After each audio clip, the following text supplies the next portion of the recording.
আজ শুনব হেমেন্দ্র কুমার রায়ের লেখা মিসেস কুমুদিনী চৌধুরীর শেষ অংশ। অমূল্যবাবু খানিকক্ষণ চুপ করে থাকার পর বললেন, তোমার ও কথার জবাব আমি আগে দেব না। গতকাল রাতে আমি সচক্ষে যা দেখলাম আমি সেইটা আগে তোমাকে বলতে চাই। তুমি জানো আমার বাড়ি দোতলা। গদাধরকে আমি দোতলার ঘরেই রেখেছিলাম, আর গদাধরকে পাহারা দেওয়ার জন্য কাল সারা রাত আমি ওর পাশে বসে কাটিয়েছি। গতকাল রাতে ঝড় বৃষ্টির কথা তুমিও টের পেয়েছো মনে হয়। মাঝরাতে ঝড় বৃষ্টির বেগ অত্যন্ত বেড়ে উঠেছিল। সেই সময় আমি বই পড়তে পড়তে হঠাৎ জানলার দিকে মুখ তুলে দেখি একটি স্ত্রী মূর্তি দাঁড়িয়ে রয়েছে। দোতলা ঘর, মাটি থেকে প্রায় 20 থেকে 25 ফুট উঁচুতে। সেখানে যে কোনো সুস্থ স্বাভাবিক মানুষের মূর্তি ফুটে উঠতে পারে না সেটা তুমি নিশ্চয়ই বুঝতেই পারছো। আমি অবাক হয়ে খানিকক্ষণ তার মুখের দিকে তাকিয়ে রইলুম। ঘরের আলো তার মুখের ওপর পড়তে তাকে দেখেই আমি তাকে চিনতে পেরেছি। সেই মূর্তিটি কার, কে ছিল, কিছু কি আন্দাজ করতে পারো? আমি হতভম্বের মতন ওনার মুখের দিকে তাকিয়ে বললাম, না।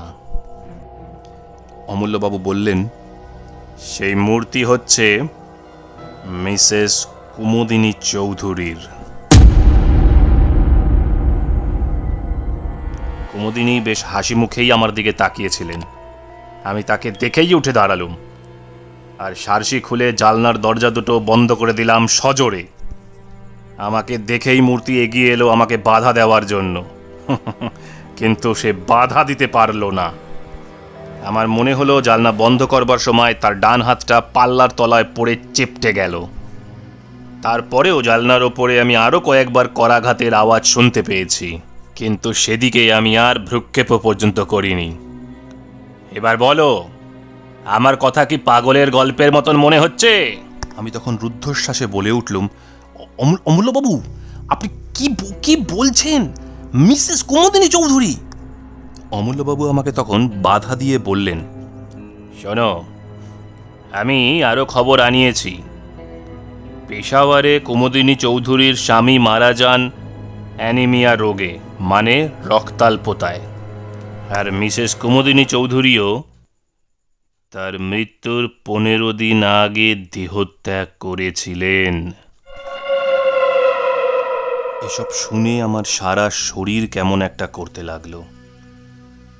টেবিলের একটা কোণ ধরে আমি তাড়াতাড়ি চেয়ারে বসে পড়লাম।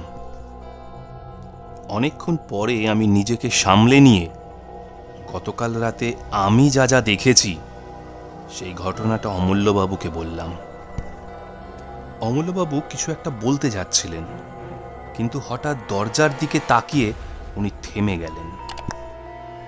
ফিরে দেখলুম বাংলোর বারান্দা থেকে উঠে এসে দাঁড়ালেন মিসেস কুমুদিনী চৌধুরী। তাকে দেখে আমার নজর সবার আগে পড়ল তার ডান হাতের দিকে। তার ডান হাতে তখনও ব্যান্ডেজ বাঁধা।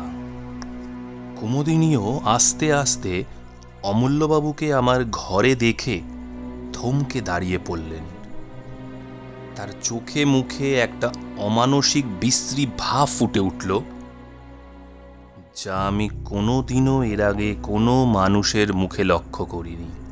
তারপরে দিকবিদিক জ্ঞান হারিয়ে তীরের গতিতে উনি বারান্দা থেকে নামলেন এবং সেই গতিতেই উনি সামনের দিকে ছুটে চললেন। আমিও দ্রুত গতিতে ওনার সাথেই নামলাম এবং চিৎকার করে উঠলাম, মিসেস চৌধুরী, ট্রেন আসতে সাবধান! আরে আরে মিসেস চৌধুরী, সামনে ট্রেন!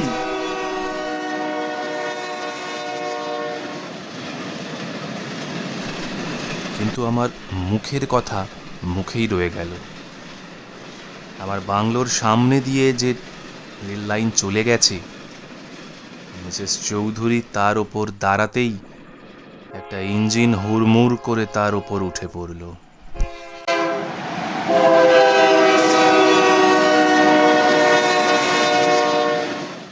ভয়ে আমি দুচোখ বুজে ফেললুম, আর সাথে সাথে শুনলাম তীক্ষ্ণ এক মর্মভেদী আর্তনাদ। তারপরে সব স্তব্ধ। খানিকক্ষণ আচ্ছন্নের মতন দাঁড়িয়ে রইলুম। আমার চারপাশের পৃথিবী যেন ঘুরতে লাগলো, এবং তার মধ্যেই আমি শুনলুম অমূল্যবাবু বলছেন, স্থির হও ভাই, স্থির হও। তুমি যাকে দেখলে ট্রেনের তলায় যে কাটা পড়েছে, সে কোনো মানুষের দেহ নয়, সে হচ্ছে পিশাচের আশ্রিত দেহ। ঝাঝার গোরস্থানে মিসেস কুমুদিনী চৌধুরীর দেহ কবর দেওয়া হলো। তারপর মাসখানেক কেটে গেল। এই ভীষণ ঘটনার ছাপ আমাদের মন থেকেও আস্তে আস্তে অস্পষ্ট হয়ে গেল। কিন্তু এই ঘটনা সংক্রান্ত একটা বিষয়ের ব্যাপারে আমাদের মনের ধাঁধা এখনো ঘুচল না। সেটা নিয়ে প্রায়ই আমাদের মধ্যে আলোচনা হয়। অমূল্যবাবু পর্যন্ত ধাঁধায় পড়ে গেছেন। ঝাঝায় রক্ত স্বল্পতা রোগের বাড়াবাড়ি এখনো কমল না কেন? তিনিও মাঝে মধ্যে বলেন, তাই তো হে, রক্ত স্বল্পতা রোগটা এখানে মহামারী হয়ে দাঁড়ালো নাকি? এর কারণ তো কিছুই বোঝা যাচ্ছে না। কিছুদিন পরে নদীর ধার থেকে ফিরতে আমার রাত হয়ে গেল। সেই রাতটা ছিল কিন্তু চমৎকার। পরিপূর্ণ পূর্ণিমা যেন নদীর জলকে ঘষে মেজে রূপোর মতন চকচকে করে তুলেছে, এবং চার ধারটা ধপধপে, ঠিক যেন প্রায় দিনের মতো। এই পূর্ণিমার শোভা দেখার জন্যই নদীর ধারে আমি এতক্ষণ অপেক্ষা করছিলাম। বিভোর হয়ে চারিধারে তাকাতে তাকাতে আমি বাড়ির দিকে ফিরছি। গভীর স্তব্ধতার ভিতরে ঝিঝি পোকার ডাক ছাড়া আর কোনো কিছুরই সাড়া পাওয়া যাচ্ছে না। পথ সেও একান্তই নির্জন। প্রাণে হঠাৎ গান গাইবার শখ উঠল। এমন রাতে সৃষ্টিত গান গাইবার জন্যই। কিন্তু গান গাইবার উপক্রম করতেই সামনের দিকে তাকিয়ে যা দেখলুম, তাতে আমার বুকের রক্ত হিম হয়ে গেল। পথের একটা মোড় ফিরে প্রায় আমার সামনে এসে দাঁড়ালেন মিসেস কুমুদিনী চৌধুরী। আমার দেখবার কোনো ভুল হয়নি। এমন পূর্ণিমার সময় আমার ভুল দেখার কোনো সম্ভাবনাই ছিল না। ভাগ্যিস কুমুদিনী অন্যদিকে তাকিয়েছিলেন, তাই তিনি আমাকে দেখতে পেলেন না। আমি তাড়াতাড়ি একটি গাছের আড়ালে সরে গেলুম। কুমুদিনী সেই পথ ধরে সামনের দিকে অগ্রসর হলেন। আমি স্তম্ভিত চোখে লক্ষ্য করলুম তার দেহ মাটির ওপরে পা ফেলে যাচ্ছে না, শূন্য দিয়ে ভেসে যাচ্ছে এক ফালি মেঘের মতো। পথের বাঁকে সেই মূর্তি কোথাও যেন অদৃশ্য হয়ে গেল, এবং আমিও ছুটতে লাগলুম রুদ্ধশ্বাসে, আতঙ্কে এবং বিস্ময়ে বিহ্বল হয়ে আমিও ছুট লাগালাম, এবং ছুটতে ছুটতে একেবারে অমূল্যবাবুর বাড়িতে এসে উঠলাম। অমূল্যবাবু নিজের বাড়িতে বসে বই পড়ছিলেন, এবং ওই সময় সেইখানে আমাকে ওইভাবে অমূল্যবাবু দেখে উনি বিস্ময়ে আমার দিকে মুখ তুলে তাকিয়ে রইলেন।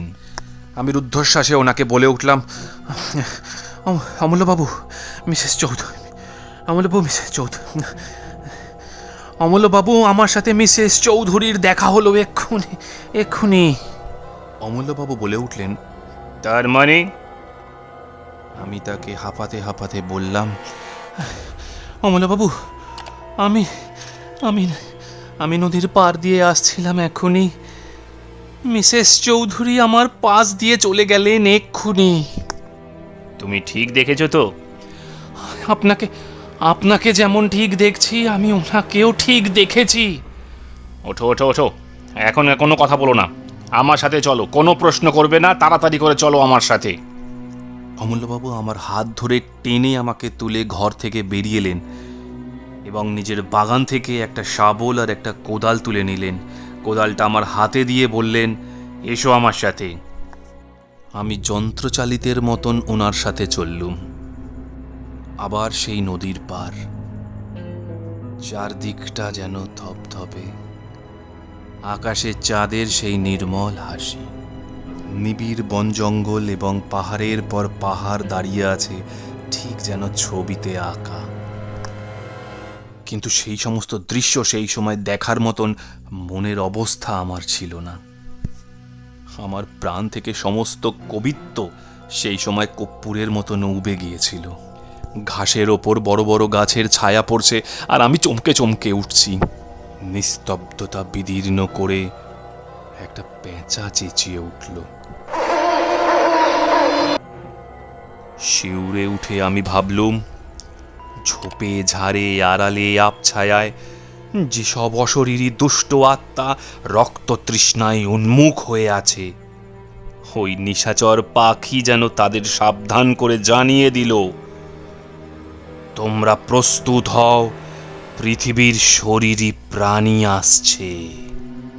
ওই তো ঝাঁঝার গোরস্থান, কবরের পর কবর সারি সারি দেখা যাচ্ছে, তাদের ওপর ইটের বা পাথরের গাঁথুনি, পাশ থেকে নদীর জলের তান ভেসে আসছে অশ্রান্ত তালে। আমার মনে হলো এতক্ষণে ওই সব কবরের পাথরের ওপর যেসব ছায়া দেহ বসে বসে রাত্রি যাপন করছিল, আচমকা জীবিত মানুষের আবির্ভাবে অন্তরালে গিয়ে নদীর সঙ্গে স্বর মিলিয়ে তারা ভয়াবহ কানাকানি করছে। একটা ঝোপের ভেতর আমাকে অমূল্যবাবু টেনে নিয়ে গিয়ে বললেন, এইখানেই বসে থাকি এখন, এসো। সাবধান, কোনো কথা কিন্তু কইও না। সারা রাত আড়ষ্ট হয়ে আমরা দুজন সেখানেই বসে রইলুম। সেই রাতটাকে আর পৃথিবীর রাত বলে মনে হলো না। এই লোকে থেকেও আমরা যেন পরলোকের বাসিন্দা হয়েছি। চাঁদ পশ্চিম আকাশের শেষ প্রান্তে, পূর্ব দিকে ধীরে ধীরে যেন মৃত রাত্রির বুকের রক্ত ঝরে পড়তে লাগলো। ভোর হচ্ছে। হঠাৎ অমূল্যবাবু আমার গা টিপলেন। আমি চমকে ফিরে দেখি নিবিড় বনের ভেতর থেকে মেঘের মতো গতিতে এক অপার্থিব নারী মূর্তি বাইরে বেরিয়ে আসছে। মিসেস কুমুদিনী চৌধুরী। অমূল্যবাবু আমার কানে কানে বললেন, আজকে রাতের মতো পিশাচির রক্ত পিপাসা শেষ হলো। মিসেস চৌধুরীর দেহ গোরস্থানের ভিতরে ঢুকল, একটা কবরের ওপর গিয়ে ধীরে ধীরে দাঁড়ালো। তারপর আচমকাই ওপরের দিকে দুহাত তুলে এমন তীক্ষ্ণ প্রচণ্ড স্বরে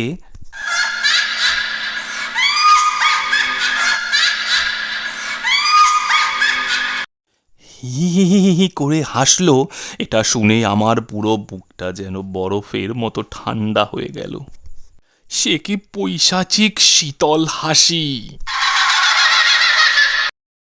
তারপরে দেখলুম তার শরীরটা ধীরে ধীরে মাটির নিচে প্রবেশ করছে। তার খানিক পরেই একেবারে অদৃশ্য হয়ে গেল। পূব আকাশে তখন সূর্যের প্রথম ঝটা জেগে উঠল। অমূল্যবাবু এক লাফে উঠে দাঁড়ালেন। আর দেরি করা যাবে না, হাতে বেশি সময় নেই, আমার সাথে তাড়াতাড়ি এসো। আমরা গিয়ে মিসেস কুমুদিনীর কবরের ওপর দাঁড়ালাম। অমূল্যবাবু বললেন, আমি শাবল দিয়ে মাটি খুঁড়ি, তুমি কোদাল দিয়ে মাটি তোলো, চলো জলদি করো। তার এই অদ্ভুত আচরণের কারণ কি সেটা আমি আর জিজ্ঞাসা করলাম না, কারণ আমি তখন আচ্ছন্নের ভেতরে ছিলাম। তিনি যা বলেন আমি তাই করি। অল্প কিছু সময় পরে কফিনটা দেখা গেল। অমূল্যবাবু আমাকে তখন বললেন, শোনো, আমি এইবারে যা করব তাতে তুমি কিন্তু আমায় কোনো বাধা দিও না।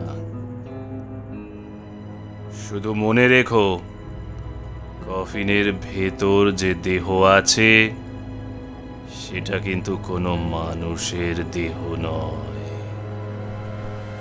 অমূল্যবাবু দুহাত দিয়ে কফিনের ডালাটা টেনে খুলে ফেললেন। আমি বিস্মিত চোখে দেখলাম কফিনের ভেতর শুয়ে আছে মিসেস কুমুদিনী চৌধুরীর পরিপূর্ণ দেহ। তার দেহ দেখলে মনে হয় না যে এ দেহ ট্রেনে কাটা পড়েছিল। 1 মাস আগের কোনো গলিত মৃতদেহ নয় এটা। তার তাজা মুখ অত্যন্ত প্রফুল্ল এবং তার ঠোঁটের চারধারে তরল রক্ত লেগে রয়েছে এবং তার জীবন্ত চোখ দুটো সহাস্য দৃষ্টিতে আমার দিকে তাকিয়ে আছে। তারপর অমূল্যবাবু দুহাতে শাবলটা নিজের মাথার ওপর তুলে ধরলেন এবং অত্যন্ত সবেগে সজোরে সেটাকে মৃতদেহের বুকের ভেতর বসিয়ে দিলেন।